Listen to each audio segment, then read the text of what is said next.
ఒక విషయం చెప్పండి, అసలు ఎందుకు స్టాలిన్ కి విజయ్ అంటే అంత ఉక్రోషము, అంత కోపమా లేదా jealous what ever, Udhayanidhi Stalin కి విజయ్ అంటే ఎందుకు మొదటి నుంచి కూడా, నాట్ ఓన్లీ నౌ పాలిటిక్స్లో రాకముందు, ఇక సీఎం అయిన తర్వాత ఎట్లాగో వాళ్ళు డైజెస్ట్ చేసుకోలేకపోతున్నారు, ఎందుకని? ముందు నుంచి కనుక చూసుకున్నట్టయితే విజయ్ అలాగే ఉదయనిధి అత్యంత సన్నిహితులని మనం తెలుసుకోవచ్చు. వీరిద్దరూ కూడా ఒకటే కాలేజ్ అల్యూమినిస్. చెన్నైలో ఉండేటువంటి ప్రముఖ లయోలా కాలేజ్లో వీళ్ళిద్దరూ చదువుకున్నారు. అల్యూమినిస్ ఒకప్పుడు మంచి ఫ్రెండ్స్గా ఉండేవారు, మిత్రులుగా ఉండేవారు.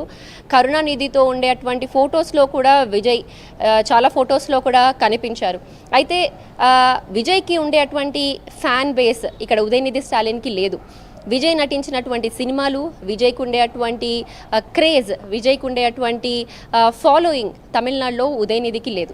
కేవలం 2 సంవత్సరాల్లోనే పార్టీ స్థాపించి ఆయన ఈ స్టేజ్కి ఎదిగి మొదటిసారి పోటీ చేసి తమిళనాడులో సీఎం అయ్యాడు. దట్టు ఒక చిన్న మెజారిటీతో కాకుండా అత్యంత మెజారిటీ సాధించి కనివిని ఎరుగని రీతిలో కూడా అన్ని పక్క రాష్ట్రాలు కూడా చూసే విధంగా కూడా తమిళనాడుకి ముఖ్యమంత్రి అయ్యాడు విజయ్. ఇది ఒక కారణంగా కూడా చెప్పొచ్చు. మరోవైపు ఉదయనిధి పొలిటికల్ కెరియర్ లేదా మూవీ కెరియర్ కనుక చూసుకుంటే అంతంత మాత్రంగానే సాగిందని చెప్పొచ్చు. 1-2 హిట్స్ తప్ప ఉదయనిధి స్టాలిన్కి పెద్దగా హిట్స్ లేవు. ఇక చాలామంది ఇక్కడ ఉండేటువంటి వారు లేదా డిఎంకే తరపున మాట్లాడేటువంటి వారు చెప్పే ఒక విషయం ఏంటంటే, ఉదయనిధి చేసినటువంటి వ్యాఖ్యలను విజయ్ చాలా లైట్గా తీసుకొని కొట్టిపాడేసి ఉంటే లేదా పెద్దగా రియాక్ట్ అవ్వకపోయి ఉంటే కనుక ఇది ఇంత పెద్దగా లేదా ఉదయనిధి స్టాలిన్కి సింపతి వచ్చేది కాదని తెలుస్తోంది. ఆయన అర్థాలని ఆయన చేసినటువంటి స్టేట్మెంట్స్ని ట్విస్ట్ చేశారు అని కూడా కొందరు డిఎంకే కార్యకర్తలు అయితే చెప్తున్నారు. ఇప్పుడు ప్రస్తుతం ఉన్నటువంటి సిచ్యుయేషన్లో ఉదయనిధి చేసినటువంటి వ్యాఖ్యలను విజయ్ అలాగే వదిలేసి ఉంటే అందరూ కూడా ఉదయనిధి పైనే చాలా కోపంగా ఉండేవారు. ఆయన చేసినటువంటి వ్యాఖ్యలను తీవ్రంగా ఖండించేవారు.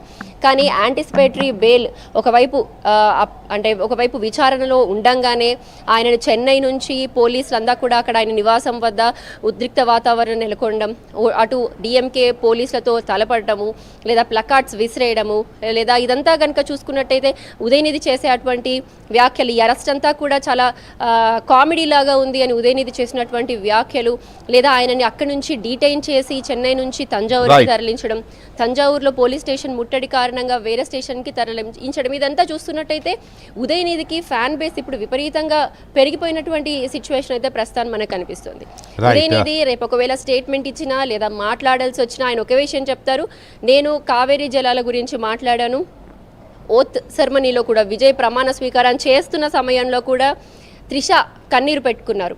ఆ కన్నీరు గురించి మాట్లాడాను, అందులో తప్పేమీ లేదు, మాకు మాట్లాడేటువంటి హక్కు లేదా ఫ్రీడమ్ ఆఫ్ స్పీచ్ గురించి ఉదయనిధి స్టాలిన్ మాట్లాడి దాన్ని ట్విస్ట్ చేసి తప్పించుకుంటారు తప్ప ఇక్కడ మనకి చూసినట్టయితే ఈ సిచ్యువేషన్ పెద్దగా వచ్చే విధంగా లేదు. అలాగే రేపు తమిళనాడులో బడ్జెట్ సెషన్ అనేది కూడా ఉంది.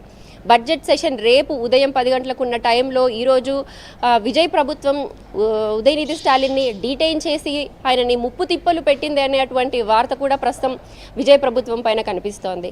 ఇక మనం వాళ్ళిద్దరిని కనుక గేజ్ చేసి చూసినట్టయితే ఉదయనిధి స్టాలిన్కి ఉండేటువంటి ఆయన స్పోర్ట్స్ డెవలప్ మినిస్టర్గా చేసినప్పుడు ఆయనకు ఉండేటువంటి యూత్ ఫ్యాన్ బేస్, లేదా ఎక్కువగా సినిమాలు చేయకపోయినప్పటికీ వాళ్ళ తండ్రి స్టాలిన్ ఓడిపోయినా సరే ఈయన గెలిచి అపోజిషన్ లీడర్గా ఈయన ఉండడం, ఈ రీసెంట్గా ఆయన ముక్కిసూటిగా మాట్లాడేటువంటి తత్వం, ఇవన్నీ కూడా ఇప్పుడిప్పుడే ఉదయనిధి స్టాలిన్కి ఒక ఫ్యాన్ బేస్ పెంచుతున్నాయని చెప్పొచ్చు. ఏదేమైనప్పటికీ విజయ్కి ఉండేటువంటి ఫాలోయింగ్కి సమానం కాదని తెలుస్తుంది. Right, thank you very much Siri, thanks for the updates. ఇక మనం ఈ అంశం పైన చర్చలోకి వెళ్లే ముందు ఒక చిన్న బ్రేక్ తీసుకుందాం.